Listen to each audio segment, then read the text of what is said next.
Le plus gros mensonge qu'on te raconte dans le monde du SaaS, c'est qu'il te faut la bonne idée. J'ai lancé Speechly, on a fait du MRR. J'ai lancé Reddit.ai, on a fait du MRR. Et tu sais comment j'ai trouvé l'idée? Je ne l'ai pas cherché. En fait, le problème c'est que 95% des personnes qui souhaitent lancer un SaaS restent 6 mois bloquées sur l'idée. À faire des tableaux comparatifs, à lire des threads sur Twitter, et ils n'ont toujours rien lancé. Pendant ce temps, les fondateurs qui réussissent vraiment font quelque chose de totalement différent. Et c'est exactement ce que je vais te montrer dans cette vidéo.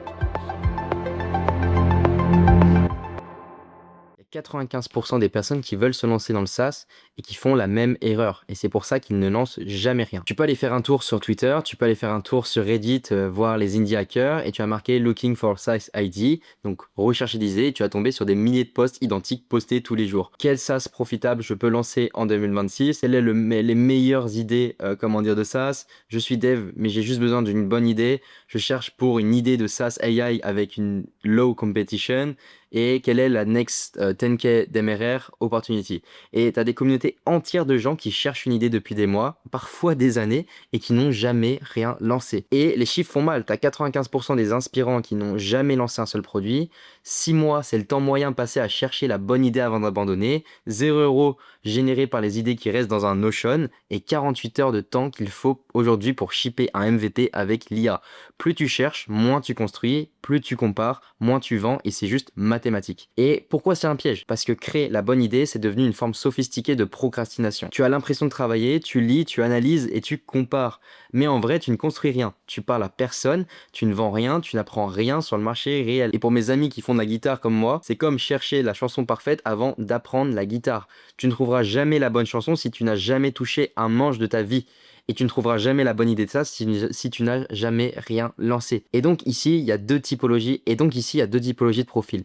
Il y a le cherche d'idées versus construit quelque chose. Le chercheur d'idées, c'est il lit 30 threads sur Twitter tous les jours, il fait des tableaux comparatifs avec des analyses ultra poussées sur Claude, etc.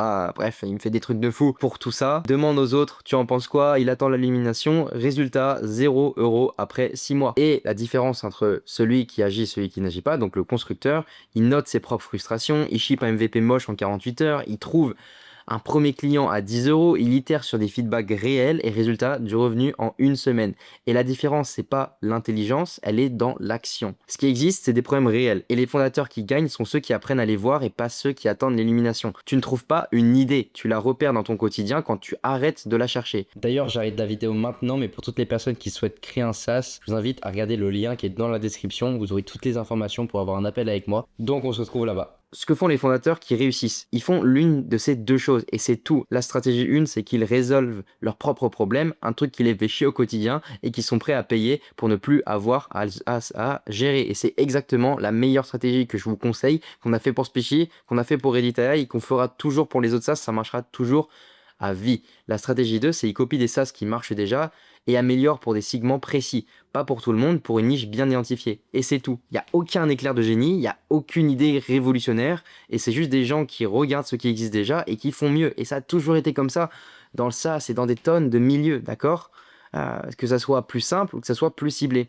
Donc les SaaS qui valent des milliards, qui sont tous des copies améliorées. On a Superhuman qui a 825 millions de valorisation, c'est client de Gmail, donc une copie de Gmail, d'accord? C'est juste plus rapide, plus clean, ça a 30 $ par mois, le produit gère exactement les mêmes emails et il est juste mieux foutu. Ensuite, vous avez aussi Linear, 1,25 milliard de valorisation, c'est une alternative à Jira, je pense que certains connaissent. C'est une copie de Jira sans la lourdeur des équipes produits qui voulaient un outil rapide plus beau qu'une usine à gaz. Vous avez le plus connu Notion qui est une copie totale de Evernote, Google Doc, Trello qui est unifié, il n'y a aucun composant qui est inventé, tout existait déjà ailleurs. Vous avez Cal.com, une copie open source de Calendly avec une couche développeur. Calendly avait 10 ans d'avance et pourtant Cal.com a explosé sur Twitter, vous avez pu voir certainement le founder, il est assez connu. Vous avez Loom qui a été racheté par Atlassian pour 975 millions de dollars. Une copie d'enregistrement d'écran QuickTime existait depuis 20 ans.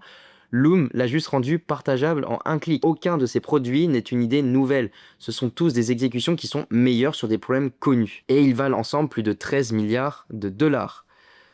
Je vous donne l'exemple de Speechly. Mon premier exemple, Speechly. J'utilisais Whisper d'OpenAI tous les jours pour dicter mes prompts de Claude Cursor. Le truc marchait, mais l'intégration Mac était horrible. Il fallait jongler entre 3 outils, copier-coller, bref, sincèrement, c'était la galère, ok? Et je me suis dit, Pourquoi ne pas faire en natif sur Mac? Pas pour les autres, mais surtout pour moi, parce qu'avec mon agent, j'avais besoin d'envoyer des mails à gogo. Donc semaine 1, je build la première version. Je build avec mon associé Raphaël la première version pour moi. Elle est moche, il n'y a pas de design. Semaine 2, on l'utilise tous les jours, on la corrige bug par bug. Semaine 3, on la poste sans téléchargement en 7 jours et aujourd'hui on a plus de 10 000 téléchargements. On a du revenu récurrent et on a levé 0. Et je n'ai pas cherché une idée, j'ai résolu un problème que j'avais déjà, comme la première stratégie dont je vous ai parlé. Ok? Deuxième exemple, les gars, Reddit AI. Donc, c'est un SaaS qu'on a lancé, je vais vous montrer directement, qu'on a lancé il y a de cela. On a acheté le nom de domaine, on a fait l'outil en une semaine et maintenant on a déjà encaissé plus de 3 000 € collectés. Et pour tous ceux qui pensent qu'on est des mythos, on va directement aller sur Stripe, comme ça au moins c'est clean. Hop, je vais me connecter. Tac, tac, tac. Je vous montre tout, hein. Donc voilà, on est bien sur mon Stripe et vous voyez qu'on a déjà là, hop, en mars, on était à 115 $. On a fait les premiers 115 $ de MRR, 320. On a encaissé plus de 3 866 $, ok? Donc vous pouvez tout voir, hein, genre, vraiment, je peux rien mytho. Donc Reddit AI, le deuxième exemple, même logique. Autre problème avec mon cofondateur Raphaël, on cherchait des leads pour Speechly, on galérait à trouver des prospects qualifiés sur Reddit, où traînent pourtant nos utilisateurs idéaux. On a bricolé un petit script de Python pour scanner Reddit en continu et détecter les conversations où des gens parlaient de notre problème. Ça a bien marché et on s'est dit, bah, si on en a besoin, certainement que d'autres en ont besoin. Et au final, on a pu avoir des super personnes. Donc jour 1, on transforme le script en SaaS, la landing page basique, paiement Stripe. On poste sur Twitter et dans 2 communautés, plus du LinkedIn, etc. Premier client en 4 heures. Jour 7, 3 000 € de revenus, donc 3 700 $, un truc comme ça. Sans pub, sans cold outreach, sans aucune levée. Et c'est pas une idée géniale, c'est un outil qu'on utilisait déjà nous-mêmes, qu'on aurait construit même si personne n'avait acheté. Pour vous dire, mon équipe Speechly, on l'utilisait tous les jours. Et le meilleur ça, c'est celui qu'on continuerait même si personne n'achetait parce que tu en as besoin. Et Speechly et Reddit sont nés de la même méthode. 1. J'avais un problème personnel urgent, récurrent. 2. J'ai bricolé une solution moche pour moi. 3. Je l'ai utilisé et amélioré tous les jours. 4. J'ai réalisé que d'autres avaient ce même problème. 5. J'ai transformé mon outil en interne en produit payant. Il n'y a aucun brainstorming, aucun tableau comparatif, aucune validation par sondage, juste un problème plus un outil, plus un partage public. Ok? Et la méthode en 3 étapes. Si tu veux vraiment lancer un SaaS cette semaine, voici exactement ce que tu dois faire. Pas dans 6 mois, mais cette semaine, ok? 1. Tu listes les 10 frustrations que tu as.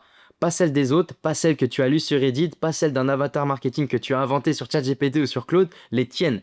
Tu ouvres une note, pendant 30 minutes, tu écris tout ce qui te fait perdre du temps ou qui t'énerve dans ta journée, des outils qui sont mal fichus, des process manuels, des trucs que tu bricoles dans Excel ou Notion parce qu'il n'y a rien de mieux. Exemple concret que j'ai déjà noté par moi-même. Je perds 20 minutes par jour à retaper les mêmes prompts sur Claude. Je bricole un Notion pour suivre mes factures clients.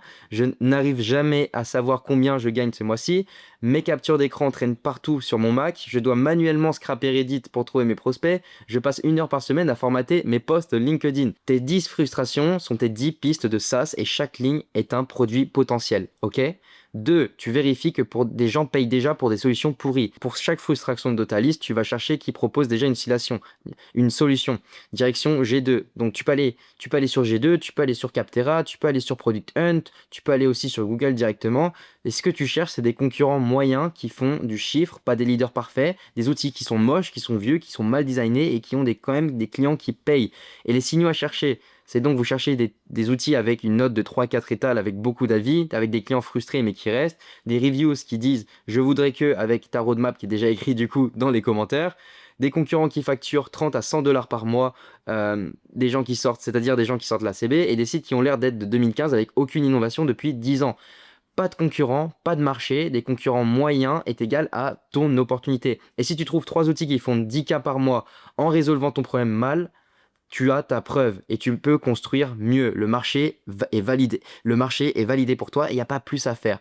3. Tu builds un MVP en 48 heures. Avec l'IA, tu n'as plus d'excuses. En un week-end, tu peux faire un produit fonctionnel qui résout ton problème avec Claude, Cursor, V0, Lovable et Stripe. L'objectif de ce MVP, c'est de ne pas avoir 1000 utilisateurs, c'est d'avoir un seul utilisateur qui sort sa carte pour payer. 10 balles suffisent, je vous dis vraiment bien. Donc, vous faites une landing page en 1 heure avec Framer ou V0, une fonctionnalité unique qui marche avec Claude Cursor, un paiement sur Stripe pour les checkouts, un email de confirmation avec Loops, total un week-end et pas plus. Et dès que tu as ce premier client, tu n'es plus dans l'idée, tu es dans le business. Tu sais que tu tiens quelque chose de réel. Le premier client était moche, mais il marchait. L'idée, c'est 1% et l'exécution, c'est 99%.